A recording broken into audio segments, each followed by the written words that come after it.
Hola a todos. Hoy es domingo, 3 de mayo de 2026, y estoy aquí para hablar de las últimas, comunicaciones o mensajes entre Irán y Estados Unidos. Lo que hemos sabido hasta ahora es que Irán ha respondido. La propuesta final, por parte de Irán, es un plan de 14 puntos. Y lo que cambia, antes de entrar en esos 14 puntos, es que Irán pide que la duración del alto el fuego sea de 30 días, mientras que Estados Unidos habla de 60 días. El otro aspecto de esta nueva propuesta, los puntos básicos, los más importantes, son muy parecidos a lo que vimos en el plan de 10 puntos, si lo recordáis, que básicamente trataba de garantías contra la agresión.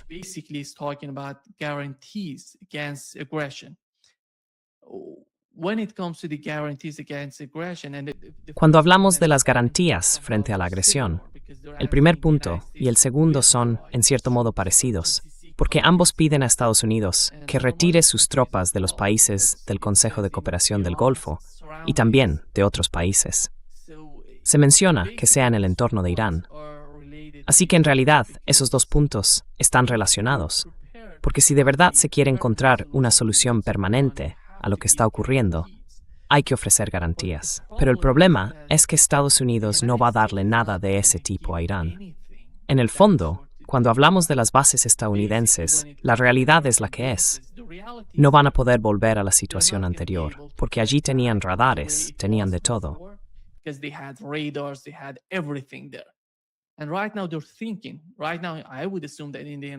Y ahora mismo están pensando, ahora mismo supongo que en Estados Unidos están pensando que si hacen eso, si vuelven a como estaban antes, ¿quién les va a garantizar que Irán no les ataque otra vez y lo destruya todo? Porque la realidad de lo que ha pasado durante esta guerra de 40 días es que Irán ha sido capaz, como ya se había dicho antes, de atacar bases estadounidenses y destruir, básicamente, los elementos más importantes y cruciales de esas bases. Los radares, los sistemas de comunicación, los sistemas de guerra electrónica, todos esos equipos complejos que hay en esas bases. Complex equipment in these bases. And right now Iran is talking about troops. Y ahora mismo Irán está hablando de tropas. No están hablando de radares, ni de nada más, porque saben que los radares o bien pueden alcanzarlos en cuanto decidan hacerlo. Y en cuanto a Estados Unidos, ¿están preparados para volver a desplegarlos en los países del Consejo de Cooperación del Golfo? No creo que eso ocurra si siguen con este tipo de agresión, porque el número de tropas estadounidenses en la región es importante. Los iraníes están intentando, no quieren a Estados Unidos en la región, y eso hay que entenderlo, porque esto no es el Golfo de México, es el Golfo Pérsico. Aquí se trata de los países de Asia Occidental. Countries in the West Asia. So the final goal, I think, Así que el objetivo final, creo, si miramos el plan de 14 puntos por parte de los iraníes, es que básicamente se están centrando en una nueva arquitectura de seguridad para la región. En esa nueva arquitectura de seguridad, Estados Unidos no forma parte. Los iraníes saben que no pueden sacar a Estados Unidos de los países del Golfo, en lo que respecta a inteligencia, a la CIA, al Mossad, a todos esos organismos o instituciones. Pero sí saben que físicamente pueden forzar la salida de Estados Unidos de la región, en lo que se refiere a radares o al número de tropas. En resumen, pueden reducir su presencia. Y esto es información oficial, refleja la mentalidad que hay ahora mismo en Irán.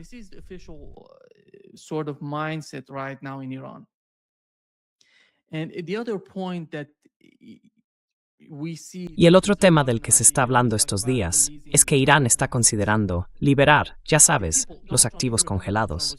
La gente, Donald Trump, si lo recuerdas, Donald Trump hablaba de cómo Obama y su administración enviaron mucho dinero a Irán después de que se firmara el JCPOA por todas las partes. Pero ese dinero, esas acciones del gobierno de Obama, no eran porque estuvieran regalando algo a los iraníes. Eran activos iraníes que habían sido incautados, congelados por los gobiernos estadounidenses durante muchos años. Y ahora los están liberando. No es que Donald Trump lo presenta como si Estados Unidos estuviera a por salvo a Irán.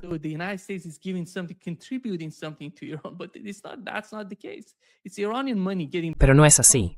Es dinero iraní que está volviendo a casa. Ese es el problema.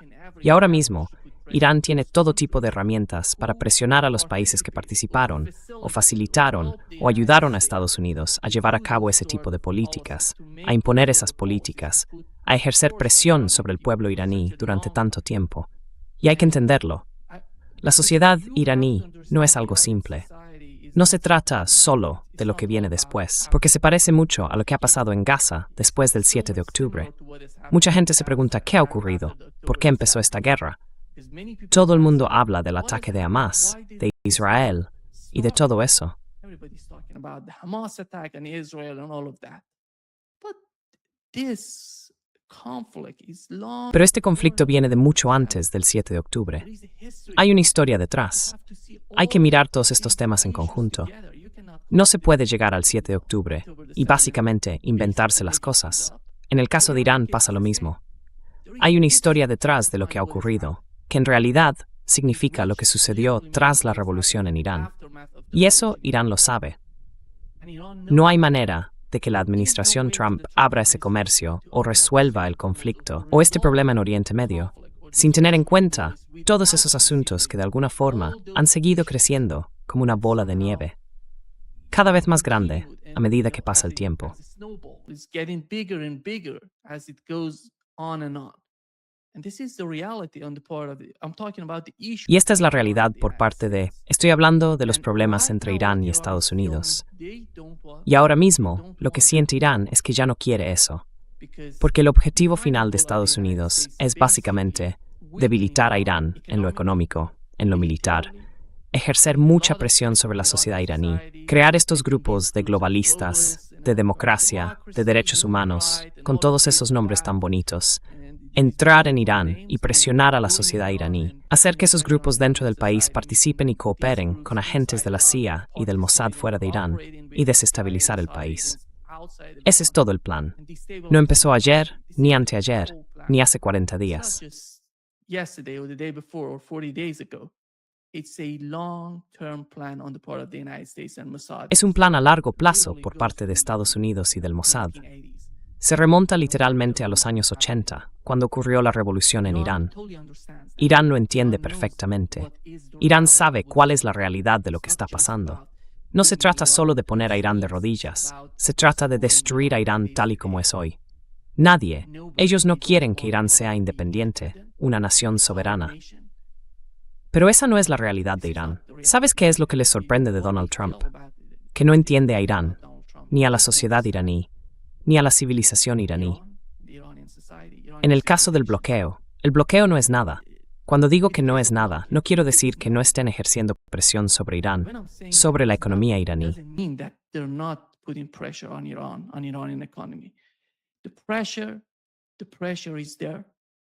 La presión está ahí. Y están golpeando la economía iraní. Pero hay algo más que está ocurriendo, en mi opinión, cuando hablamos de civilizaciones. En ingeniería geotécnica tenemos un concepto que usamos con los suelos blandos. Los suelos blandos son los más problemáticos con los que trabajamos, pero esos suelos, con los años, pueden consolidarse. Esa consolidación los lleva a una nueva configuración. Las partículas se acercan entre sí y el suelo se prepara para soportar cualquier carga que se le ponga.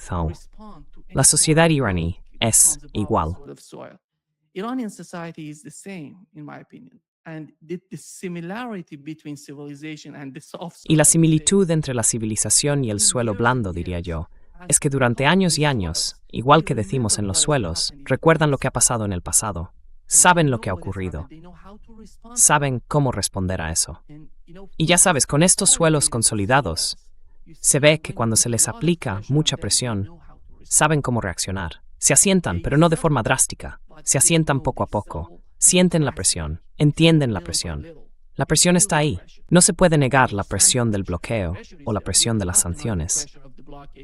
Pero lo que marca la diferencia es que la sociedad o el suelo sabe cómo responder a eso. No les va a pillar por sorpresa. No van a entrar en pánico porque el peso caiga sobre ellos.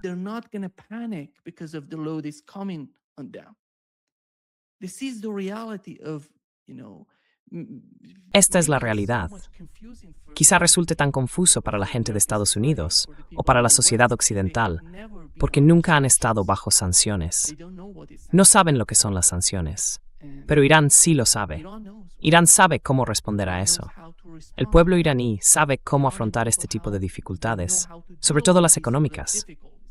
Y no estoy aquí para negar lo que está ocurriendo con la economía iraní, ni el nivel de presión que Estados Unidos ha estado ejerciendo sobre la economía y sobre el pueblo iraní.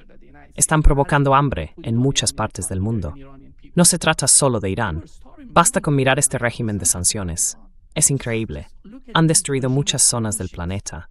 Hambrunas, de todo. Destroyed many parts of this world, of famine, everything. Many people were, killed because of Mucha gente murió a causa de este tipo de políticas. Pero tenemos sociedades como Irán que saben cómo consolidarse, cómo responder, cómo absorber este tipo de presiones. Esa es la realidad de lo que está ocurriendo. Creo que Estados Unidos tiene que entenderlo. El gobierno de Trump tiene que entenderlo. Y por ahora, no veo que eso esté pasando. No he visto ninguna señal de que en la administración Trump haya una comprensión real de lo que está ocurriendo. Y el otro punto en este nuevo plan de Irán es la ley de compensación y sanciones. Están pidiendo que se levanten las sanciones. Ya no quieren seguir con eso. ¿Por qué lo mencionan? Porque se sienten mucho más cómodos con la situación en la que están ahora mismo. Si Estados Unidos decide ir a la guerra, están preparados. Ellos mismos lo han dicho. They're prepared. They said that.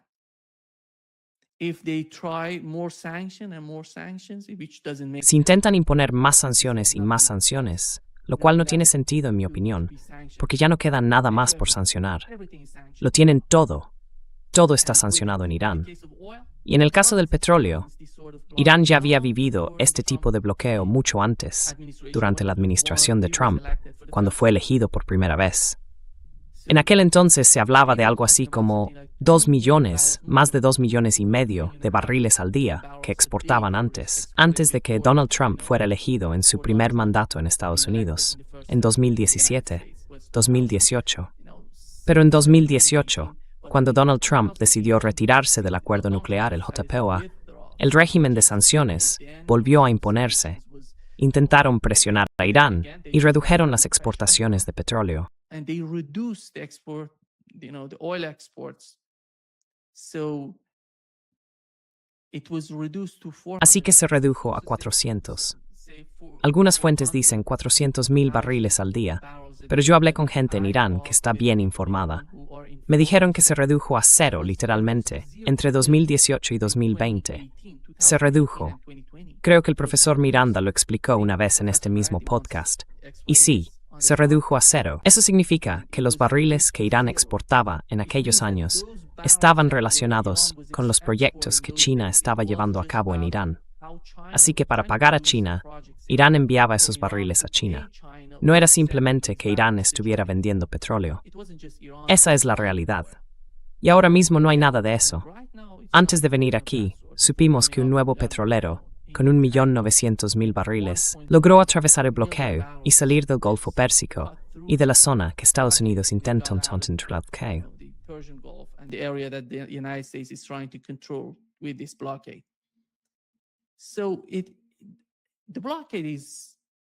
Diría que el bloqueo está fracasando, porque la combinación entre la presión que este bloqueo ejerce sobre Irán y la forma en que Irán está respondiendo, en mi opinión, coloca a Irán en una posición cómoda, y el país está dispuesto a continuar en esta situación. Si miras, por ejemplo, distintos informes en Fox News o en CNN, básicamente hablan de cómo este bloqueo está afectando a los alimentos dentro de Irán. Sí, pueden influir en la comida, pero ¿qué elementos de todo ese complejo, de esa enorme lista de productos, pueden verse realmente afectados por eso? El 90% de los alimentos iraníes se producen dentro del país.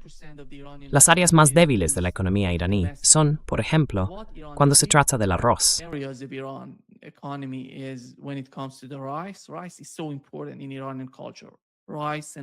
El arroz es muy importante en la cultura iraní. El arroz y el pan, ambos son fundamentales. En el caso del pan, Irán produce más del 90% de su trigo, así que tienen pan y no tienen grandes problemas con eso. Pero con el arroz es distinto. Entre un 20 y un 30% viene de fuera. Básicamente llega desde la India y Pakistán. Si recuerdas, en su momento Estados Unidos le dijo a la India que no podía enviar arroz a Irán y que si lo hacía estaría sujeta a sanciones o aranceles.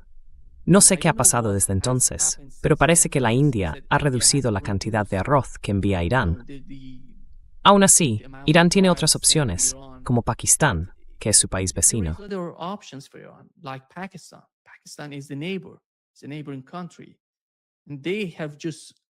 Es un país vecino. Acaban de abrir 6 rutas terrestres para comunicarse con la economía iraní. No solo están enviando y exportando cosas a Irán, también reciben los petroleros en sus puertos y envían la carga por tierra hacia Irán. Irán tiene muchas opciones. No se trata solo del estrecho de Hormuz. Creo que al final, si lo miras bien, la presión existe. Y no es solo económica, también es psicológica. Están intentando ejercer presión psicológica sobre el pueblo iraní, pero eso ya no funciona. Creo que esto es aún más importante, porque cuando quieres desmantelar una sociedad, primero tienes que destruirla psicológicamente.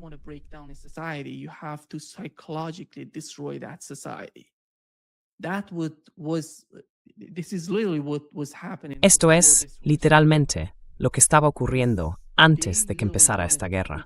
Porque en realidad querían llevar a la sociedad iraní al borde del colapso antes de que llegara la guerra. Ese era el gran objetivo detrás de aquellas protestas en Irán. Incluso el propio Donald Trump dijo que enviaron muchas armas al Kurdistán iraquí, a los kurdos, para mandarlas después a Irán. Él dijo que no las enviaron, pero yo diría que sí lo hicieron. Ellos tienen la información. No es tan tonto como para contarlo todo.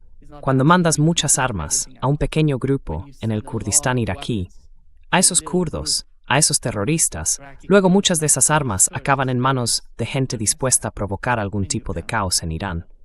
Así que en realidad lo que querían era llevar a Irán, como sociedad, al borde del colapso.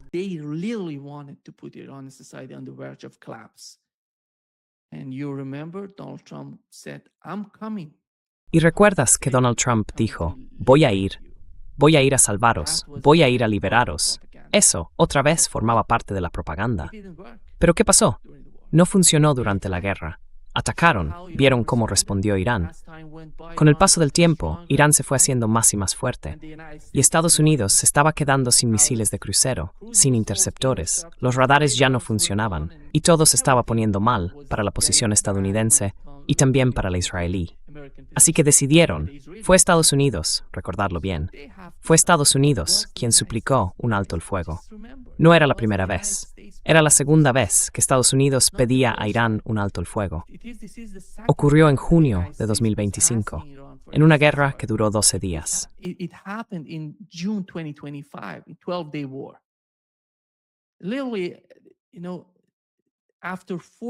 Literalmente, ya sabes, después de 4 o 5 días de guerra, una guerra de 12 días, empezaron otra vez a hablar, a comunicarse con Irán, diciendo, busquemos algún tipo de solución. J.D. Vance intentó llamar en varias ocasiones. Varias veces contactó con la parte iraní y dijo, pongamos fin al conflicto. Pero se prepararon para una segunda ronda. El 28 de febrero, volvieron a atacar al pueblo iraní. Esta es la razón principal por la que Irán pide garantías contra la agresión. Así que, ¿quién va a poder garantizar eso? ¿Quién va a poder hacerlo? Esta es la pregunta fundamental para el pueblo iraní ahora mismo. ¿Será China, Rusia, Europa? Todos esos actores formaban parte del Ye, si lo recuerdas. No eran solo los europeos con Estados Unidos. Rusia formaba parte de ese acuerdo. China lo apoyaba. China was supporting that.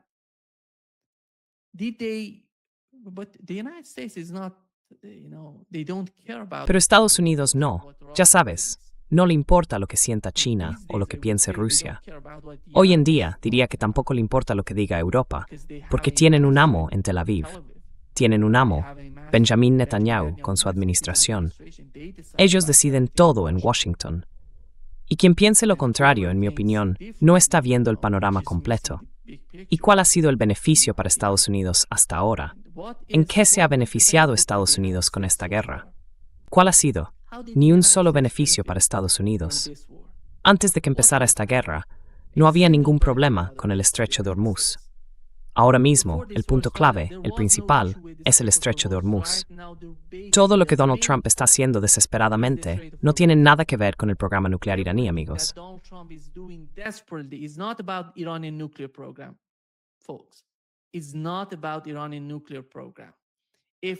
No se trata del programa nuclear iraní. Si solo fuera por el programa nuclear iraní, él ya lo tenía antes de que empezara esta guerra. Lo tenía sobre la mesa. Ahora mismo se trata de otra cosa, porque en aquel entonces querían un cambio de régimen, pero eso ya ha pasado. En este momento, su mayor preocupación es el estrecho de Hormuz. ¿Puede abrir el estrecho de Hormuz? Sí, puede abrirlo, si sigue lo que Irán dice sobre el estrecho de Hormuz. El mecanismo que Irán está definiendo junto con Omán sobre el estrecho de Hormuz. Fíjate en lo que ha pasado. Irán ha enviado su mensaje a Islamabad, ha vuelto a hablar con Omán, ha conversado con el gobierno omaní, ha actualizado lo que se dijo en Omán y ha revisado la propuesta, porque estaban teniendo en cuenta los puntos que mencionó el gobierno de Omán y querían actualizarla. Y luego la enviaron de nuevo a Estados Unidos.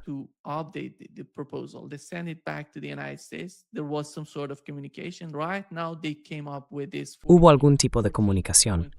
Ahora han sacado este plan de 14 puntos. Así que creo que la compensación nunca va a ocurrir. Cuando ves a los iraníes hablando de compensación o, de alguna manera, de levantar las sanciones, es pura fantasía. E Irán sabe perfectamente que es pura fantasía. Pero hay un objetivo detrás de todo esto. Es la base que van a usar con el tema del estrecho de Hormuz. ¿Compensación? Estados Unidos no va a pagar nada. No van a liberar, ya sabes, los activos iraníes congelados.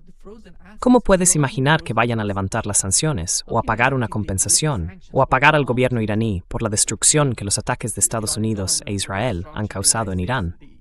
No les importa. No quieren pagar. No van a pagar a Irán. E Irán lo sabe.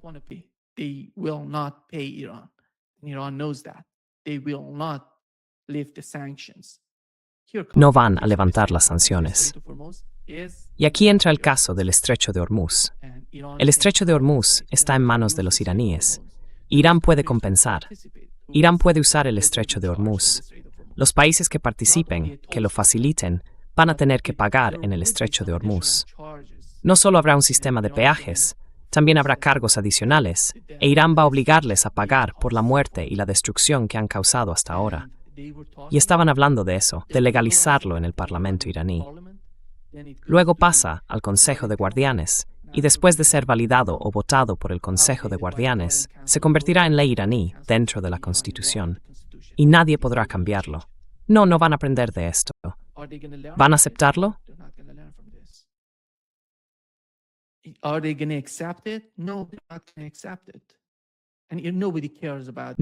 No lo van a aceptar.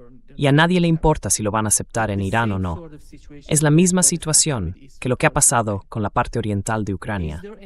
¿Hay alguien, en las conversaciones actuales entre Rusia y Estados Unidos, junto con los europeos, que piense otra cosa? Al fin y al cabo, si la guerra en Ucrania llega a su fin, ¿crees que van a reconocer la posesión de la parte oriental de Ucrania? ¿Van a considerarla territorio ruso? No lo van a aceptar. ¿Eso va a cambiar la realidad para los rusos? No, porque ahora mismo forma parte de su constitución. Esa es la realidad para los rusos, lo cual no significa que deba ser la realidad para los estadounidenses o los europeos. No estamos hablando de eso otra vez.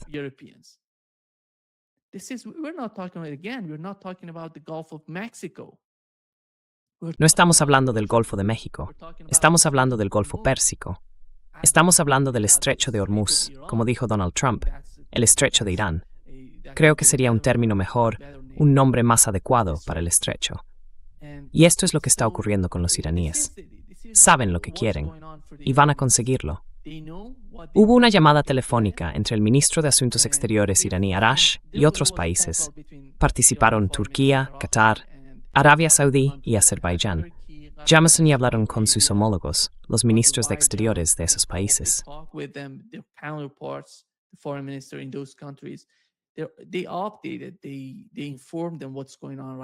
Les informaron, les explicaron lo que está pasando ahora mismo entre Irán y Estados Unidos, y también la nueva propuesta, los enfoques, las distintas dimensiones de esa propuesta, ¿Y cómo Irán va a hacerlo? ¿Cómo va a participar junto con todos esos países? Si logran algo con Estados Unidos, van a ayudar a facilitar las cosas. Van a reducir el sufrimiento en los países vecinos junto con Irán. No se trata solo de eso. Y bueno, el otro punto es que mucha gente siente. Ayer estaba hablando, tuve una entrevista con Mario Nafal, y él decía que esos países del Golfo Pérsico estaban preocupados por Irán. Me preguntó, ¿por qué? ¿De dónde viene esa preocupación? Why? Where does this come from? Where does this come from? Where did Iran attack? ¿De dónde viene eso? ¿Cuándo ha atacado Irán a alguno de esos países del Golfo Pérsico? No ha habido ningún ataque iraní a ningún país en, diría yo, unos 250 años. Irán nunca ha atacado a ningún país. Nunca ha atacado. Hay que ver la realidad. No se puede discutir basándose en una ficción, en algo que uno se inventa, una suposición que no existe, porque eso es imaginario, no es la realidad. Entonces, ¿cuál es el sentido cuando hablamos de los países del Consejo de Cooperación del Golfo?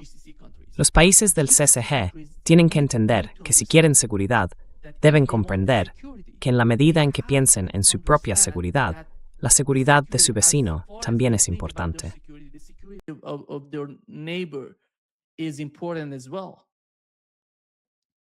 This is not Iran accepting a foreign. Esto no es Irán aceptando que un país extranjero, ya sabes que Estados Unidos, entre en suelo iraní y despliegue tropas allí. Son ellos, los países del Consejo de Cooperación del Golfo, los que están trayendo tropas estadounidenses, tropas de, ya sabes, algunos países europeos. Tenemos bases francesas, una base francesa. Y ese es el problema. ¿Por qué necesitan eso? ¿Por qué lo necesitan? Si pueden lograr una arquitectura de seguridad en la región que garantice seguridad, prosperidad y un futuro mejor para toda la zona, ¿por qué necesitan militarizarla? ¿En qué les está ayudando eso hasta ahora? ¿Encuentras algún motivo para ello? ¿Cuál es la razón para tener bases y tropas estadounidenses? ¿Qué sentido tiene eso? ¿Cómo se supone que eso les va a ayudar? Creo que las pruebas están ahí, a la vista de todos.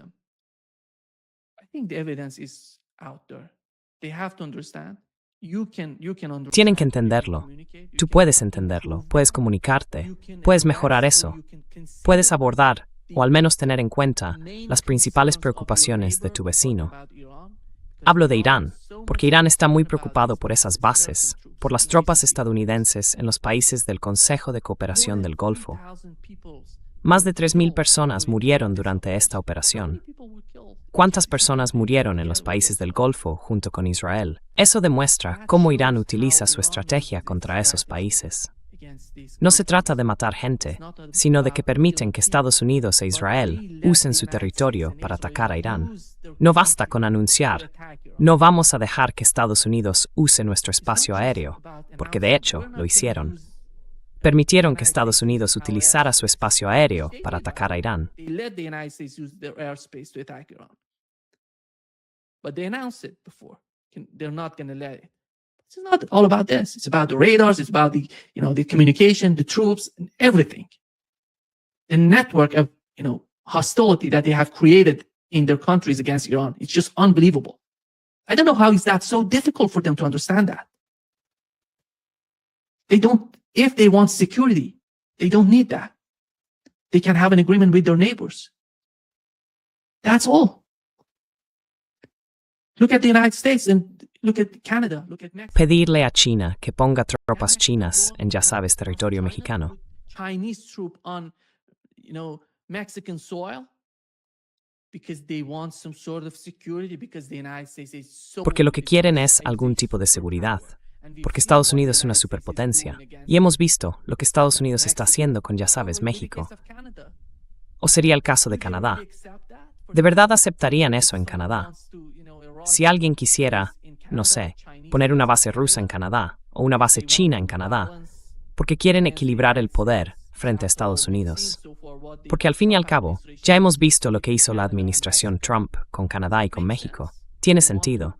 Quieren desplegar tropas, pero no van a tolerarlo. Se trata de Estados Unidos. Tienen que aceptarlo. Tienen que entender la realidad. They have to accept that. They have to understand the reality. By the way, this is the main problem in Ukraine. Por cierto, este es también el principal problema en Ucrania. Se acercaron muchísimo a la frontera rusa. En el caso de Ucrania, estaban literalmente a las puertas de Rusia. Quieren colocar misiles, armas nucleares en Ucrania. Nadie puede aceptar eso. Nadie va a estar contento con eso. Y con Irán va a pasar lo mismo si estos países, los del Consejo de Cooperación del Golfo, y todo el mundo sabe hoy, creo yo, que cuando se trata de tolerancia, de resistencia, la sociedad iraní está preparada. Pero ninguno de esos países del Golfo lo está. No saben lo que son las sanciones. No conocen las dificultades económicas. Fíjese en lo que le ha pasado a Emiratos Árabes Unidos durante 40 días. Look at what has happened to UAE for 40 days. They're running out of, they're literally, they're running. Se están quedando sin dinero. Literalmente, se están quedando sin efectivo. Están pidiendo que el ISIS les saque del apuro. Y dime, ¿cómo puede ser que un país del que todo el mundo hablaba, Dubái, Abu Dhabi, los Emiratos Árabes Unidos, ese supuesto gran modelo, no hay ningún modelo ahí? No son economías de éxito, son castillos de naipes. Creo que lo que esta guerra ha dejado al descubierto es que todas esas economías no son economías reales. Son castillos de naipes cuando hablamos de los fundamentos de la economía. Por eso, ahora hablan de diversificar su economía. ¿Pero va a pasar de la noche a la mañana? No. ¿Dónde está la base? ¿Dónde está el conocimiento? No lo tienen. Where is the knowledge? They don't have it. Are they going to import it? UAE just Van a importarlo. they fired Los Emiratos Árabes Unidos, pues mira, despidieron a miles de trabajadores pakistaníes allí porque estaban apoyando a Irán durante la guerra. Esa es la realidad. ¿Quién va a querer volver a los Emiratos a trabajar con ellos o para ellos si no toleran eso? En lugar de cambiar sus políticas, van contra la gente. Y eso no va a resolver el problema. Los Emiratos han decidido salir de la OPEP. Están dejando el Consejo de Cooperación del Golfo. Así que, a corto plazo, puede parecer que pueden enviar más petróleo, vender más y mejorar un poco la situación. Pero a largo plazo van a perder petróleo.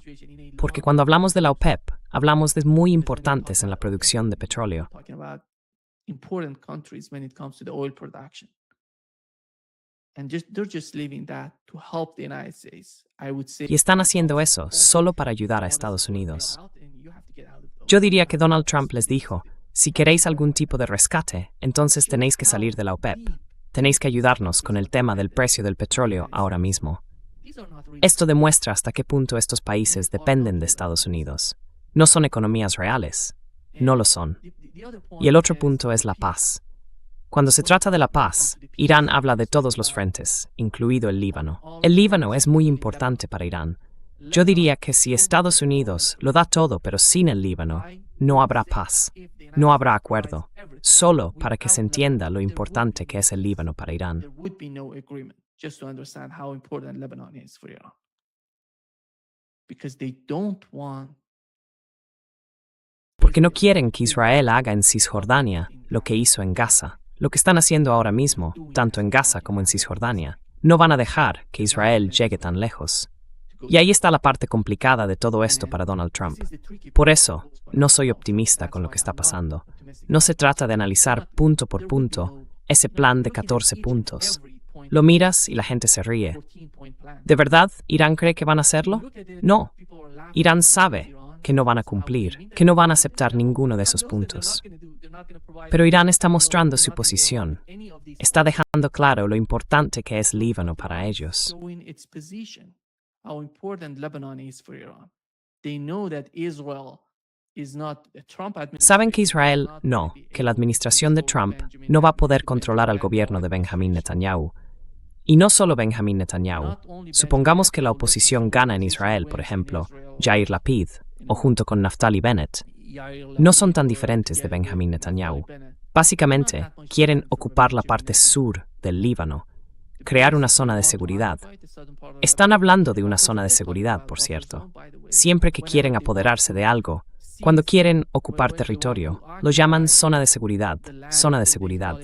Los Altos del Golán eran una zona de seguridad.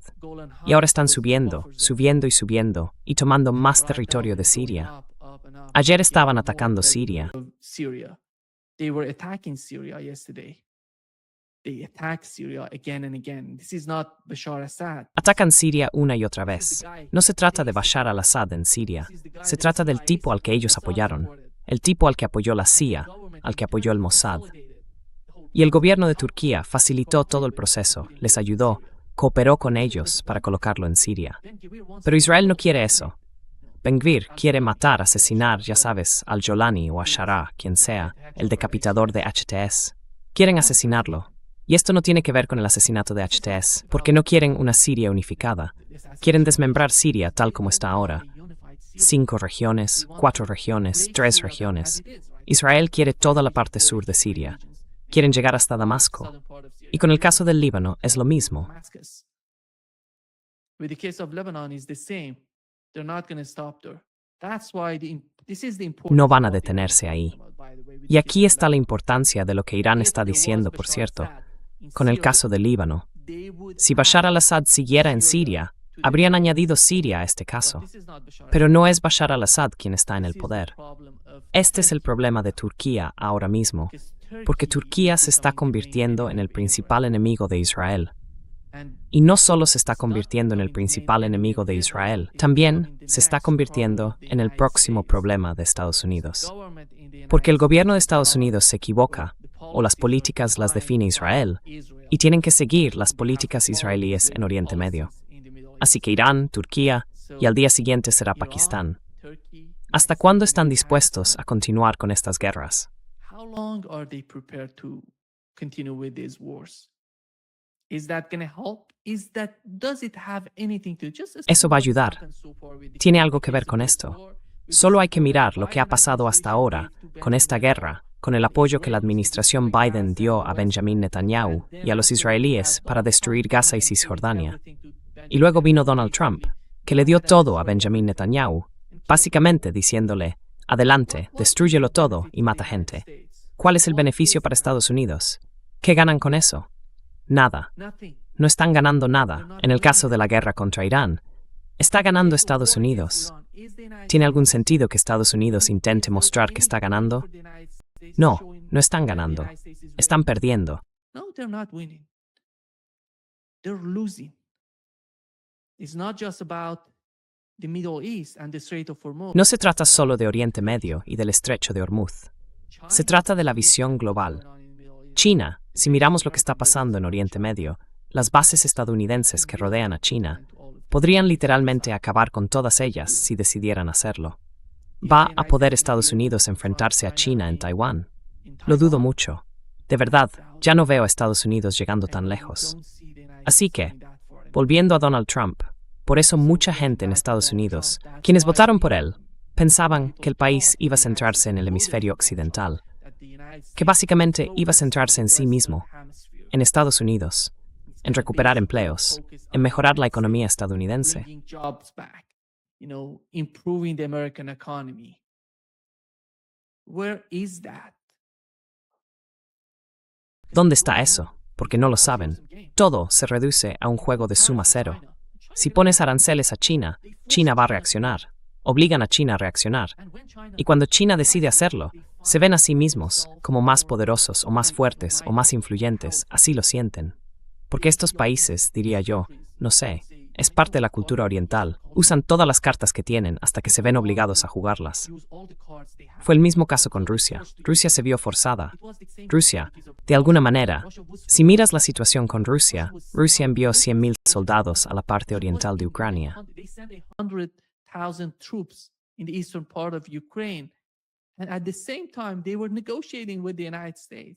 Y al mismo tiempo, estaban negociando con Estados Unidos. Ellos no lo querían. No querían la guerra. Nadie les tomaba en serio. Nadie hablaba con ellos de verdad. Nadie quería eso. Por eso hemos tenido estos 4 años de guerra. ¿Y cuál es el resultado para Rusia hoy? La parte oriental de Ucrania forma parte de Rusia. Así está en su constitución. ¿Y qué importancia tiene esa zona? Representa algo así como el 80-82% del PIB de Ucrania.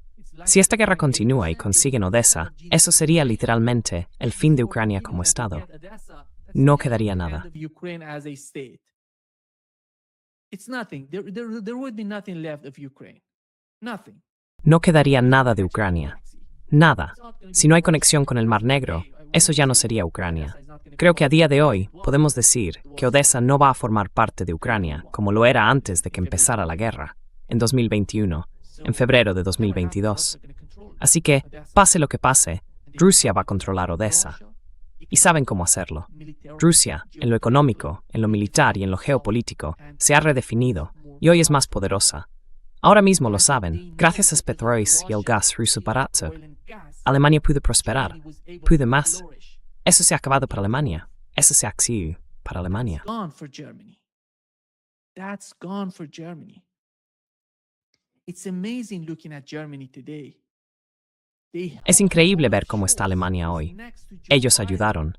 Olaf Scholz estaba junto a Joe Biden diciendo que si esta guerra ocurría, si Rusia invadía Ucrania, iban a poner fin al gasoducto Nord Stream. Y lo hicieron.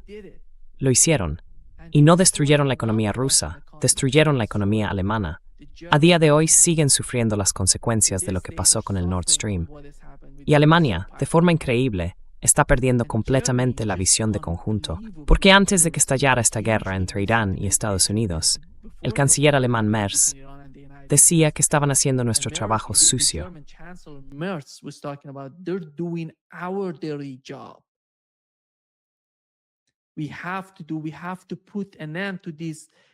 Tenemos que poner fin a este régimen en Irán, a este régimen agresivo que está matando a su propia gente.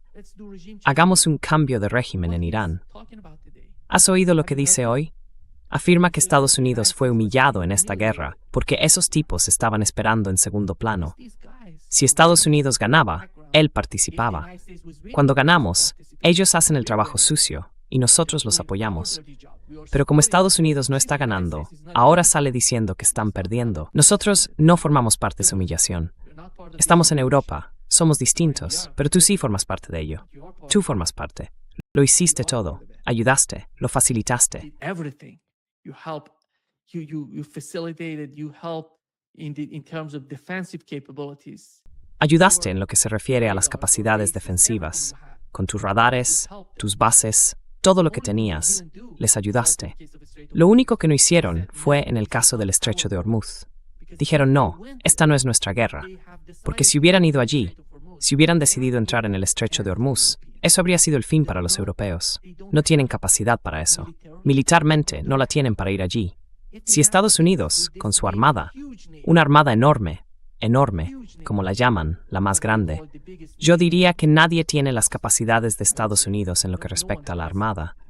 O quizá China y Rusia las tengan, no lo sé. Pero al menos Estados Unidos habla de ello. Aún así, no fueron capaces de abrir el estrecho de Hormuz. Imaginadlo. Estados Unidos no puede abrir el estrecho de Hormuz y le pide a los europeos que lo hagan por ellos. ¿No es ridículo? How ridiculous is that? Europe knows that. They were not to sacrifice. Europa lo sabe. Ellos no son los que están sacrificándose. La razón por la que siguen con la guerra en Ucrania es porque no están sacrificando a su propia gente. Están sacrificando a los pueblos eslavos. Están sacrificando a los ucranianos en esta guerra por delegación. Pero cuando se trata de Irán, ahí tendrían que sacrificarse ellos mismos. Por eso dijeron, esta no es nuestra guerra. Es Estados Unidos quien está siendo derrotado en Oriente Medio. Esa es la realidad de Europa hoy. Y creo que el final del bloqueo naval, Irán está intentando... Bueno, en fin, digámoslo así. ¿Qué es lo que realmente funciona? ¿Qué tiene sentido hasta ahora? Creo que el bloqueo, el de Donald Trump y su administración, está llegando a un punto en el que ya no funciona. No está funcionando. Entonces, ¿qué significa eso?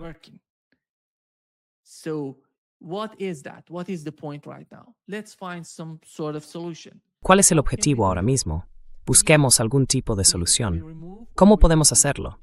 Quitamos o simplemente ponemos fin a este bloqueo e Irán tiene que abrir el estrecho de Hormuz. Así de simple.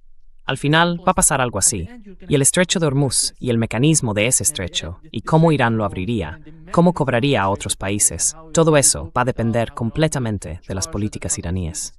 Pero hay otro punto, y este es el punto optimista. Estados Unidos está levantando el bloqueo, dejando la región, pero sin levantar las sanciones, sin pagar compensaciones, nada, absolutamente nada. No van a hacer nada, así de simple. Y creo que van a enviar fuerzas a esos países del Consejo de Cooperación del Golfo. And I think they're going to send forces in these GCC countries, but after all, I hope. Pero al fin y al cabo, espero que sean lo bastante sensatos como para entender que si siguen instalando radares y esos sistemas de guerra electrónica en los países del Consejo de Cooperación del Golfo, no van a conseguir que les ataquen de nuevo. Eso no va a cambiar la realidad. Por eso no creo que Estados Unidos vaya a tomar esa decisión en un futuro próximo. Y el otro punto es que el peor escenario sería que Estados Unidos mantuviera el bloqueo. Ese, en mi opinión, sería el peor escenario, porque volvería a poner la guerra sobre la mesa. Y las dos partes volverían a enfrentarse.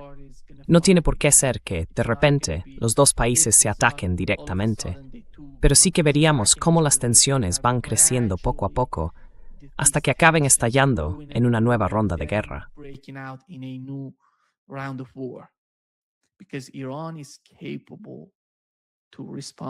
Porque Irán es capaz de responder a Estados Unidos. Y con el paso del tiempo, Estados Unidos vería cómo Irán reaccionaría. Habría muchos enfrentamientos entre ambos antes de que estalle de nuevo la guerra, en una nueva fase. Y por lo que he visto y por lo que he oído sobre las capacidades iraníes, se están preparando para eso. Están bien organizados. Porque Irán tiene dos espadas en sus manos. Tienen la diplomacia, como ellos dicen, con el plan de 14 puntos, y tienen el poder militar, la segunda espada. Y están usando esas dos espadas según lo necesiten. Cuando hace falta diplomacia, conversaciones, la usan. Cuando hace falta poder militar, emplean su fuerza militar, su ejército, los guardianes de la revolución, todos juntos.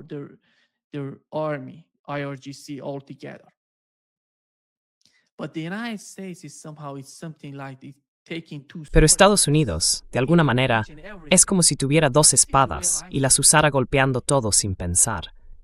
Así lo veo, literalmente. No se ve una estrategia para usar esas dos espadas con inteligencia. En cambio, Irán sí las usa con sabiduría. Cuando necesita diplomacia, la emplea. Cuando necesita responder militarmente a Estados Unidos, también lo hace. Ese es todo el juego por parte de los iraníes, y van a seguir con esa estrategia. No tienen ningún problema en continuar, porque el estrecho de Hormuz, como lo llaman ahora en Irán, es más importante que la nacionalización del petróleo iraní. El petróleo iraní se nacionalizó porque el Imperio Británico en su momento estaba básicamente robando el petróleo de Irán.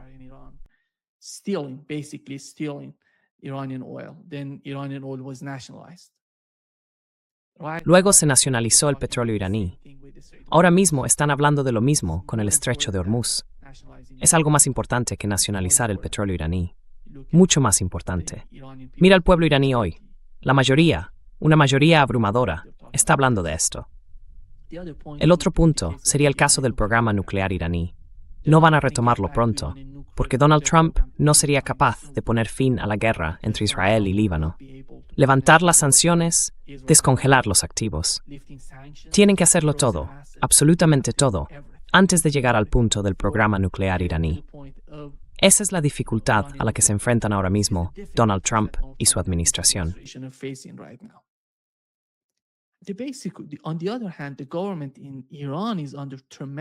Por otro lado, el gobierno de Irán está bajo una presión enorme desde que empezó esta guerra.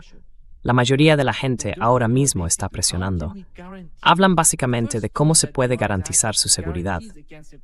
El primer punto que Irán plantea son garantías contra la agresión. Necesitan una disuasión nuclear. La gente lo comenta, lo pide. Una disuasión nuclear.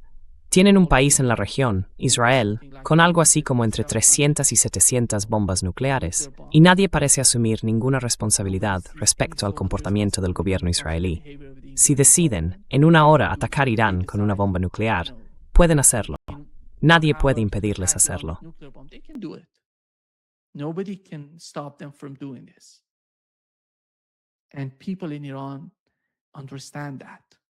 Y la gente en Irán lo entiende.